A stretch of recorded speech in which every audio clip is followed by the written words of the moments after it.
قال رب إني ظلمت نفسي فاغفر لي. Jadi ketika Allah Subhanahu wa taala mengatakan ya ayyuhal insanu ma gharraka bi rabbikal karim, wahai manusia, kenapa engkau tertipu dengan melakukan durhaka dengan Rabbmu yang maha karim, yang maha mulia, yang maha pemurah. Itu yang pertama, karena dorongannya hawa nafsu yang melahirkan syahwat. Kemudian yang kedua, syaitan yang melahirkan subhat. Kemudian yang ketiga, dunia yang menggelapkan manusia sehingga lupa dengan Allah Subhanahu wa taala. Dan yang terakhir, suhbatus su', teman yang tidak baik. Dan itu kita lihat, pengaruh teman-teman yang tidak baik itu bisa menghalangi hidayah. Jadi orang-orang yang sedikit lagi atau selangkah lagi akan dapat hidayah bisa tertolak dan terhalang hidayahnya gara-gara pertemanan. Contoh dalam sejarah, Abu Thalib. Abu Thalib itu sudah sangat yakin dengan agama Nabi SAW. Bagaimana tidak? Rasul adalah keponakannya dan hidup di rumahnya, sehingga dia tahu karakternya Rasul dan akhlaknya. Bahkan dia mengatakan agama yang dibawa Muhammad jauh lebih baik dibandingkan agama orang-orang musyrik. Kalau bukan karena takut celaan, tentu dia akan masuk Islam. Tetapi ketika saat detik-detik dia wafat, ketika sakaratul maut, Nabi SAW menghendaki keislaman Abu Thalib, sehingga dia mengatakan, ya ammi qul la ilaha illallah kalimatun uhajubika indallah. Katakan kalimat la ilaha illallah, dengan kalimat itu aku akan berhujjah kepada Allah, aku akan selamat.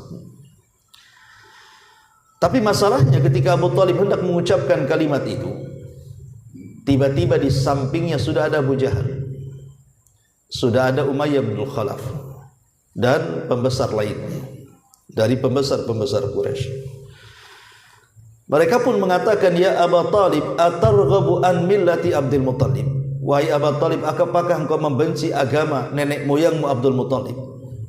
Maka ketika Abu Thalib hampir mengucapkan kalimat tauhid, tak jadi. Justru melirik Abu Jahal, melirik teman-teman yang di sekitarnya.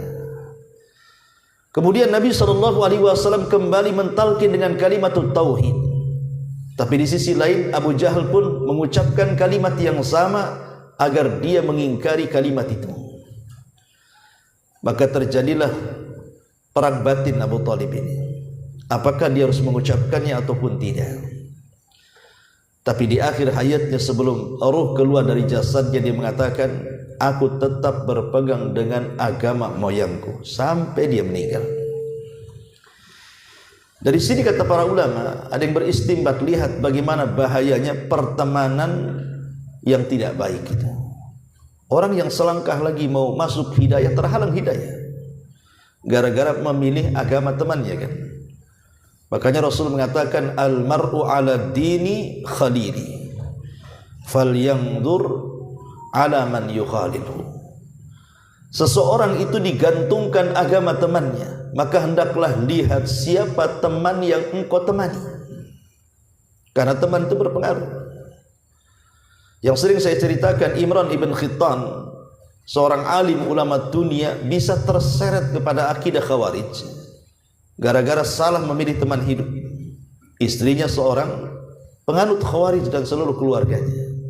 Akhirnya berpindah dari keyakinan ahli sunnah menjadi keyakinan Khawarij. Itulah Imran ibn Khittan.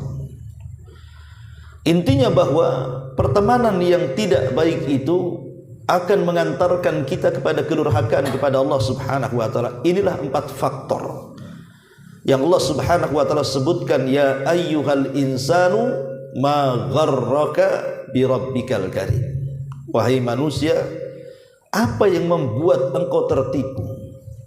Ma gharraka, apa yang membuat engkau tertipu bi rabbikal karim, sehingga durhaka dengan Rabbmu yang maha pemurah? Maka jawabannya tadi saya sudah jelaskan, karena ada beberapa faktor. orang kalau tidak bisa melawan hawa nafsu, maka dia jatuh ke dalam kedurhakaan. Orang kalau tidak bisa mengalahkan syaitan juga sama, jatuh kepada kedurhakaan. Orang yang tidak bisa menundukkan dunia di tangannya, maka dunia akan menjadikan dia durhaka. Termasuk juga orang yang tidak pandai memilih teman, maka jangan salah, teman itu akan menyeret kita. Lalu apa obatnya? Ma'asyiral muslimin yang dimuliakan Allah Subhanahu wa taala, adapun obatnya, kalau ingin selamat dari dorongan hawa nafsu, maka obat yang paling mujarab adalah al-ilmu. Seseorang harus membekali diri dengan ilmu agama. Karena orang yang kuat agamanya, maka dia bisa menundukkan syahwatnya. Tapi kalau orang tidak kuat agamanya, maka selamanya dia tidak mungkin mampu menundukkan syahwatnya. Karena kita tahu bahwa syahwat inilah yang menjadikan seseorang rusak akhlak.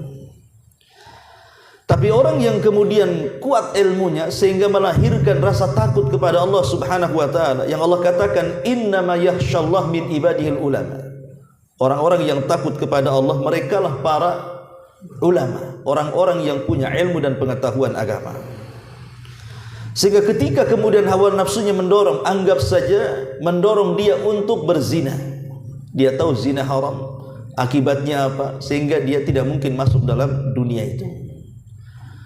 Ketika dia hendak minum khamr, ketika dia hendak berjudi, ketika hendak melakukan hal-hal konyol dalam syahwatnya, maka pengetahuannya akan mencegah dia. Oh, ini tidak boleh, ini haram, ini hukumannya di dunia dan akhirat. Sehingga minimalnya akan mengerem dan menundukkan hawa nafsunya. Jadi ilmu itulah yang bisa menundukkan hawa nafsu. Adapun syaitan ditundukkan dengan zikir. Kalau kita ingin menundukkan syaitan, maka tundukkan dengan zikir, dengan mengingat Allah Subhanahu wa taala, dengan ta'awud isti'adzah, meminta perlindungan kepada Allah Subhanahu wa taala. Karena orang yang senantiasa ingat Allah Subhanahu wa taala akan sulit untuk digoda syaitan.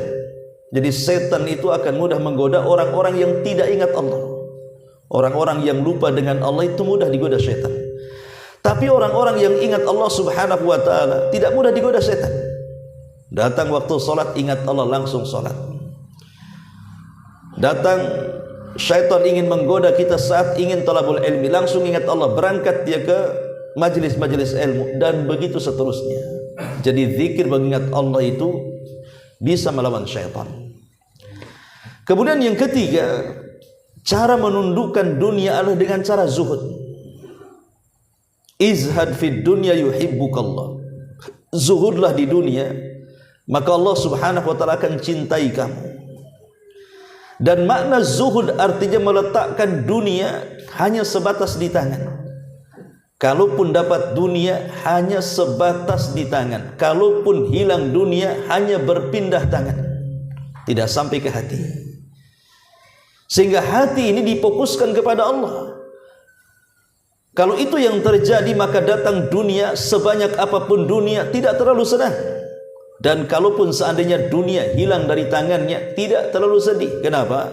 Karena dia tidak memasukkan dunia ke dalam hatinya. Itulah zuhud artinya. Jadi orang yang tidak memasukkan dunia ke dalam hatinya, maka dia bisa menundukkan dunia. Tapi kalau orang memasukkan dunia dalam hatinya, maka selamanya tidak bisa menundukkan dunia. Ini yang ketiga, obatnya cinta dunia itu zuhud. Dan zuhud itu tidak harus miskin. Ada orang berpemahaman kalau zuhud itu ya harus orang miskin, rambutnya acak-acakan, kemudian pakaiannya compang-camping, makannya pun makanan-makanan gak enak, ngorek-ngorek di tong sampah. Itu bukan zuhud, itu miskin itu. Orang zuhud itu bukan begitu. Karena Imamuz Zahidin, imamnya orang-orang yang layak untuk dijadikan qudwah dalam zuhud, mereka orang kaya-kaya. Abdullah ibn Mubarak itu orang yang paling zuhud, tapi dia orang yang paling kaya di Irak. Dialah yang menggaji 500 para ulama. Dia sendiri ulama. Sufyan Ats-Tsauri rahimahullahu ta'ala, imamnya para orang-orang yang zuhud. Dia kaya raya. Sampai ada yang mengatakan kepada Sufyan Ats-Tsauri rahimahullahu ta'ala, ya imam, engkau adalah imamnya ahli zuhud. Kenapa engkau kaya raya? Maka Sufyan Ats-Tsauri mengatakan, likaila atamandalu ala sultan, supaya aku tidak menjadi ulama yang menjilat pemerintah. Supaya aku tidak menjadi ulama yang menjilat pemerintah hanya untuk meraup kekayaan. Karena ulama itu terbagi menjadi 3. Adalah ulama usultan, ulama yang mengikuti kemauan pemerintah. Jadi kalau pemerintah mengatakan fatwakan sesuatu, maka dia pun memfatwakannya. Apakah fatwa itu benar atau salah? Yang jelas, yang penting pemerintah senang, dia keluarkan fatwa. Itu namanya ulama pemerintah. Ada namanya ulama ummah, ulama yang mereka itu menyampaikan agama sesuai dengan selera umat. Kalau menjadikan umat lari, kalau menjadikan umat tidak senang, dia tidak akan sampaikan. Jadi dia berceramah ataupun menyampaikan agama itu sesuai dengan selera manusia, bukan selera Allah. Itu disebut ulamaul ummah. Nah, di sana ada ulamaul millah, ada ulama agama. Dia akan menyampaikan sesuai dengan suruhan agama, dan dia tidak akan menyampaikan kalau tidak ada suruhan agama. Itulah ulama rabbani, ulama yang sesungguhnya. Ma'asyiral muslimin yang dimuliakan Allah Subhanahu wa taala, inilah yang kemudian Allah katakan, ya ayyuhal insanu ma gharraka bi rabbikal karim. Dan yang terakhir tentunya suhbatus su. Bagaimana caranya kita menjauhkan diri dari teman-teman yang buruk akhlak? Ya jauhi mereka. Sedikit demi sedikit antum menjauhi mereka, supaya tidak kena syubhatnya. Sebab kalau terus dengan dia, pasti lambat laun akan tergerus akidah kita, lama-lama ikut dia. Dan kita bisa rasakan kan, kalau teman kita malas ibadah, pasti ikut malas. Teman kita malas hadir di majelis taklim, pasti juga lama-lama malas. Teman kita ahli maksiat, lama-lama ikut serta dalam maksiat. Begitulah perkawanan. Makanya salah satu jalan supaya kita tidak mempunyai teman yang buruk, jauhi mereka. Dari sekarang pilih mana teman yang akan menjadikan kita ahli taat dan mana teman yang menjadikan kita ahli maksiat. Ya ayyuhal insanu ma gharraka bi rabbikal karim. Di sini Allah Subhanahu wa taala mensifatkan dirinya dengan Al-Karim. Ma gharraka bi rabbikal karim. Apa yang membuat engkau tertipu sehingga durhaka dengan Rabbmu yang Maha Karim. Karim itu artinya pemurah. Pemurahnya Allah Subhanahu wa taala berbeda dengan pemurahnya kita. Saya kan berlogika seperti ini. Seandainya ana kasih antum rumah yang megah di Sukajadi. Anggaplah rumah yang paling besar di Sukajadi, dengan peralatan yang sangat lengkap. Dengan peralatan yang sangat lengkap, makan minum tercukupi, tempat bermain tercukupi, tempat olahraga tercukupi, mau renang ada kolam renangnya, pokoknya semua hajat antum ada di situ. Tapi ana minta syarat sama antum. Tolong dalam sehari antum hubungi saya 5 kali. Jam sekian, jam sekian, jam sekian, jam sekian. Kebutuhan antum saya kasih, rumah apa semua saya kasih. Tentu pasti antum di awal-awal pasti akan menghubungi kan, karena sudah terlanjur enak di situ. Daripada harus cari uang sana sini, ini rumah gedung besar semacam ada di situ, pasti antum akan tepat waktu jam segini menghubungi, jam segini, karena takut dikeluarkan. Tapi lama-lama waktu berlalu, pasti ada saatnya antum lupa, ada saatnya antum lalai, entah habis makan kemudian ngantuk tidur, yang harusnya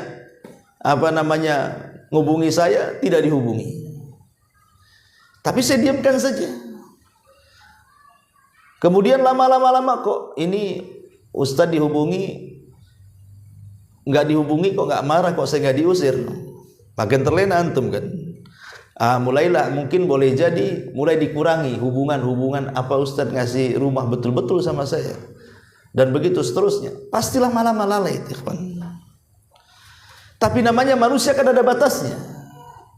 Karena antum sudah melanggar, tidak menghubungi saya sekian hari, sekian minggu, sekian bulan, sekian tahun, antum tidak layak lagi tinggal di rumah saya, keluar. Manusia itu ada batasnya. Tetapi Allah Subhanahu wa taala, karimnya Allah Subhanahu wa taala tidak ada batasnya. Siapa yang diusir dari dunia hari ini? Tidak ada kan? Tidak ada yang diusir dari dunia kecuali kematian. Allah Subhanahu wa taala sudah memberikan fasilitas di dunia ini sesuai dengan hajat kita.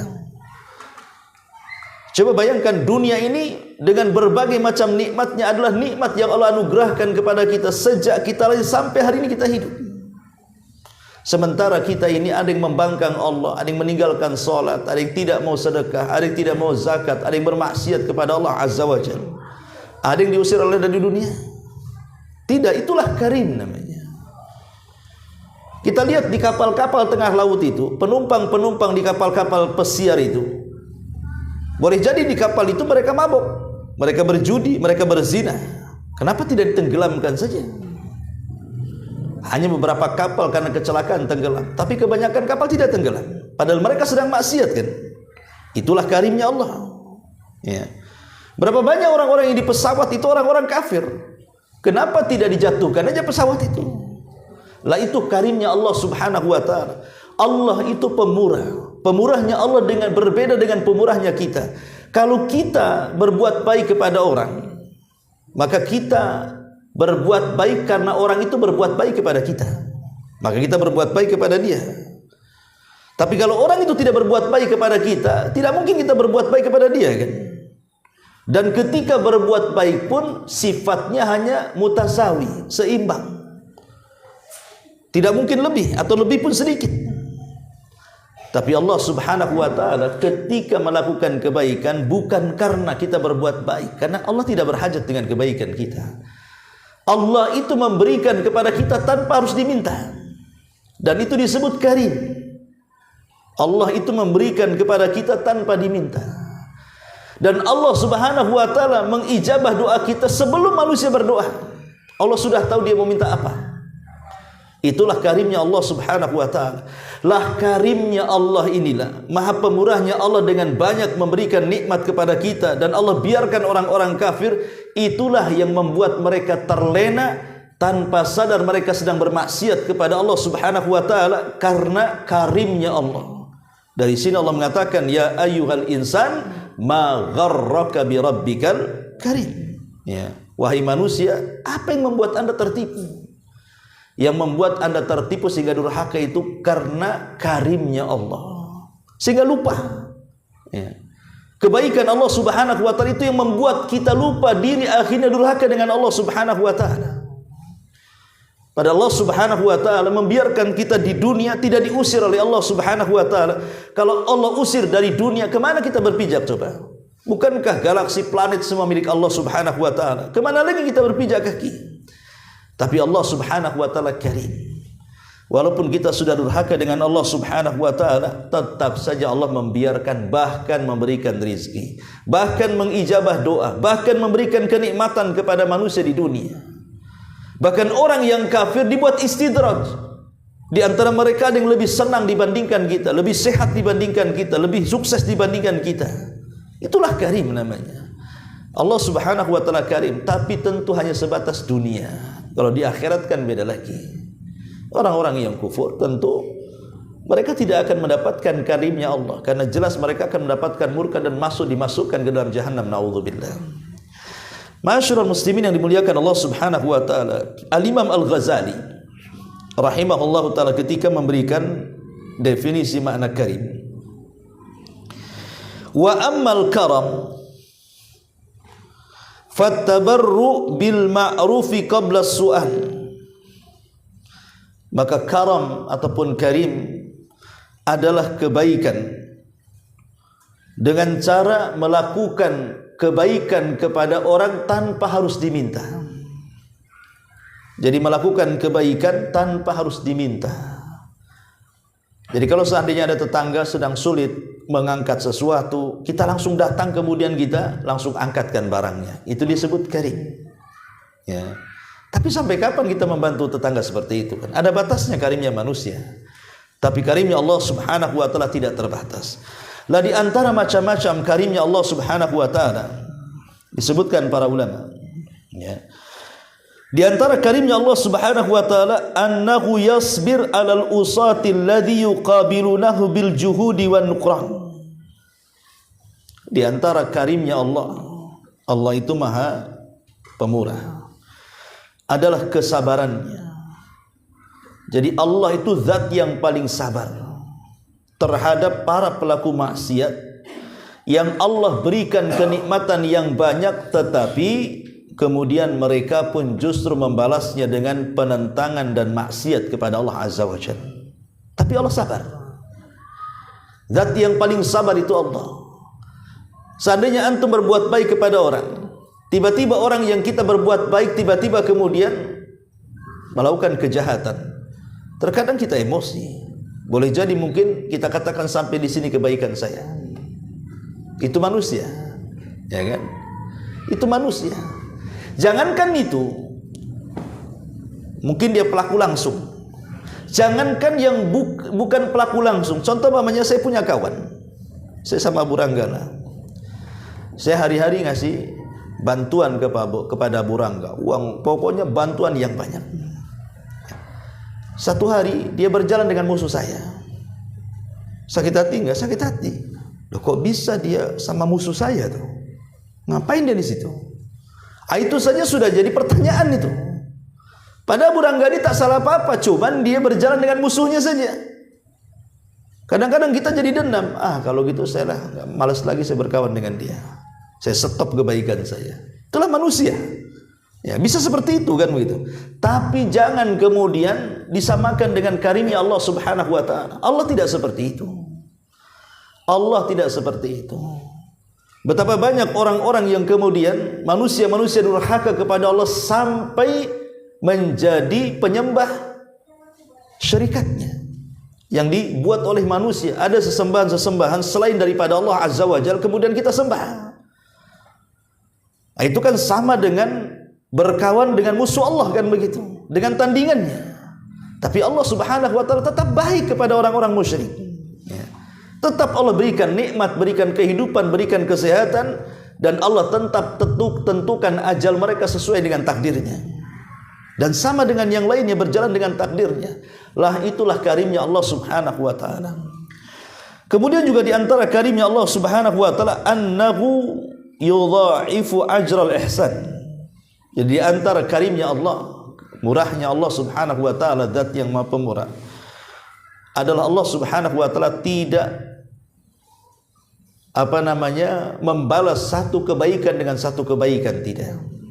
Tapi Allah Subhanahu wa taala membalas satu kebaikan terkadang dilipat gandakan menjadi 10 kali lipat, bahkan 700 kali lipat. Itu murahnya pemurahnya Allah Azza wa Jalla juga. Sampai seperti itu. Ya mungkin di antara kita ada yang memiliki akhlak wafa. Akhlak wafa itu akhlak yang mulia, akhlaknya Nabi. Wafa itu kalau antum berbuat baik kepada saya 1 kali, saya akan balas kebaikan antum 2 kali, 3 kali, 4 kali. Itu namanya wafa. Wafa itu membalas kebaikan dengan yang jauh lebih baik lagi. Dan akhlak wafa ini akhlak mulia, akhlaknya para Nabi.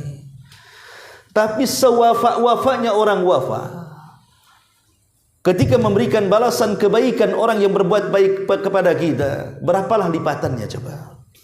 Berapa lipatannya?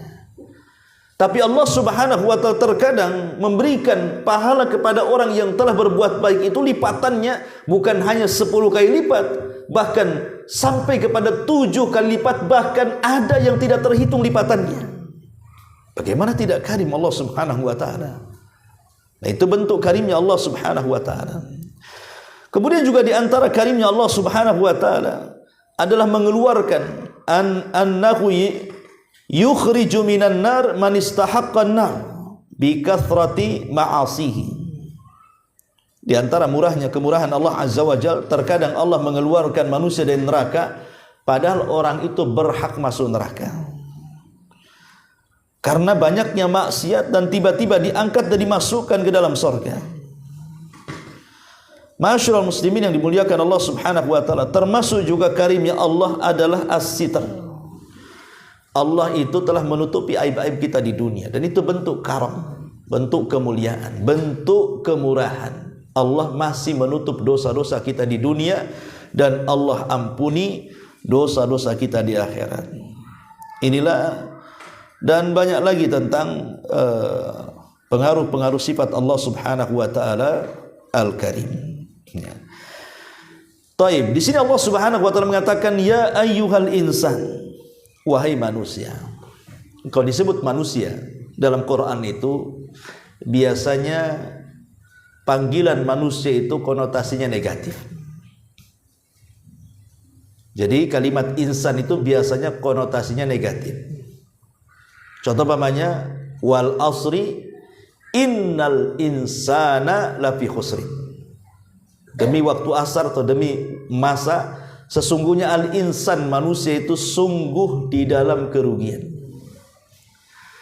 Atau contoh umpamanya innal insana khuliqa halu'a. Sesungguhnya manusia itu diciptakan suka mengeluh, suka keluh kesah. Jadi kalimat insan itu kalau disebutkan dalam Al-Quran biasanya memiliki makna tidak baik, memiliki makna negatif, tidak positif. Seperti dalam ayat ini, ya ayyuhal insan, wahai manusia. Jadi kalimat insan ini mencakup mukmin dan kafir. Di dalamnya masuk mukmin, di dalamnya masuk kafir. Ma gharraka, apa yang membuat anda tertipu, bi rabbika, dengan Rabbmu, Al-Karim, yang maha pemurah. Coba bayangkan, Allah sudah murah hati memberikan nikmat kepada kita, tapi kenapa kita kemudian durhaka dengan dia?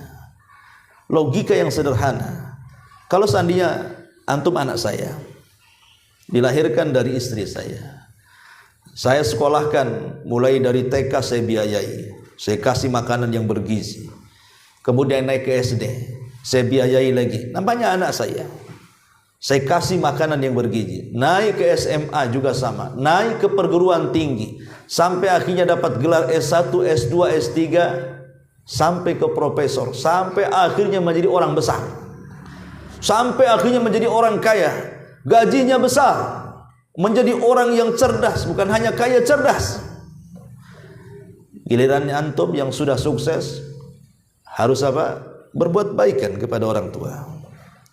Akhirnya antum ingin berbuat baik, dibelikan rumah dengan segala isinya, diberikan hadiah besar, uang boleh jadi bukan miliaran, triliunan, tapi hadiahnya bukan untuk saya, orang tuanya, tapi untuk tetangganya. Kira-kira mas sakit hati enggak? Saya yang membesarkan dia sampai sukses, sampai kaya, giliran ngasih hadiah dikasihkan tetangganya. Apa enggak sakit hati itu? Kurang ajar enggak tuh anak yang kayak gitu tuh? Kurang ajar lah kan begitu. Sekarang Allah Subhanahu wa taala sudah kasih semuanya kepada kita. Apa nikmat yang Allah hajatkan kepada kita, Allah kasih.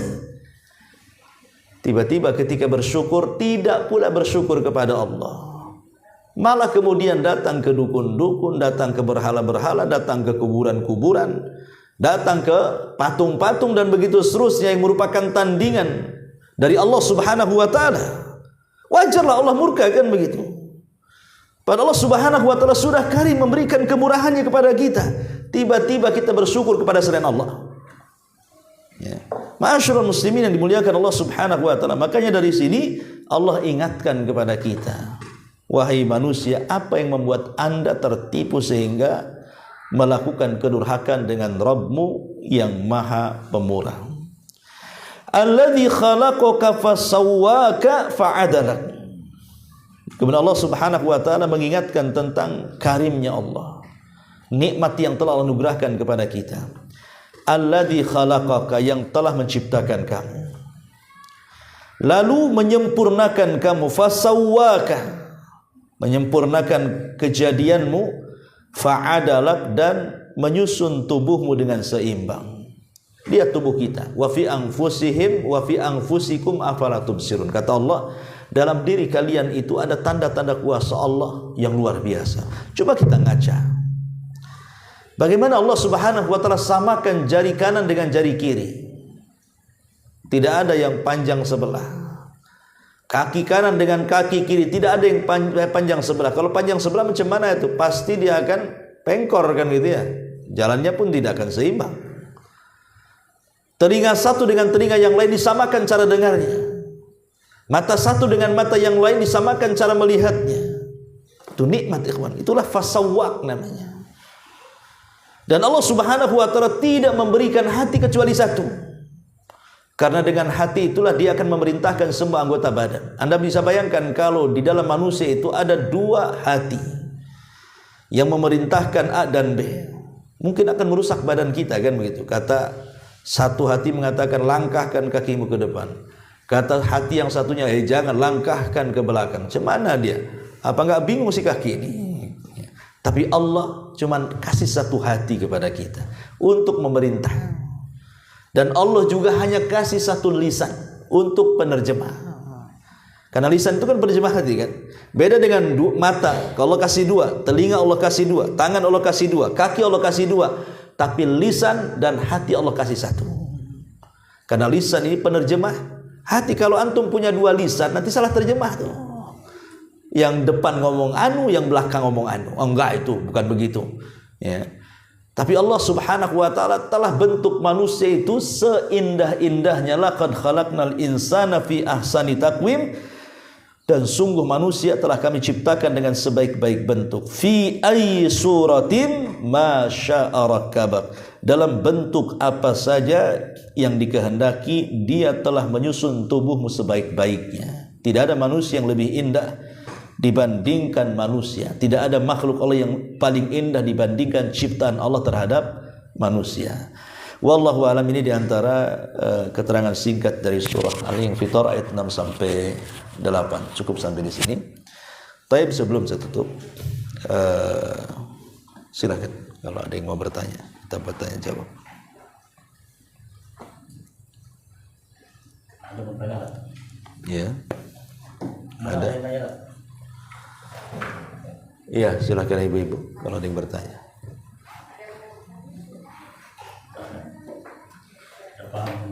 Alhamdulillah. Iya, kayaknya nunggu semangka kayaknya. Subhanakallahumma bihamdika asyhadu an la ilaha illa anta astaghfiruka wa atubu ilaik. Allahu taala alam. Assalamualaikum warahmatullahi wabarakatuh.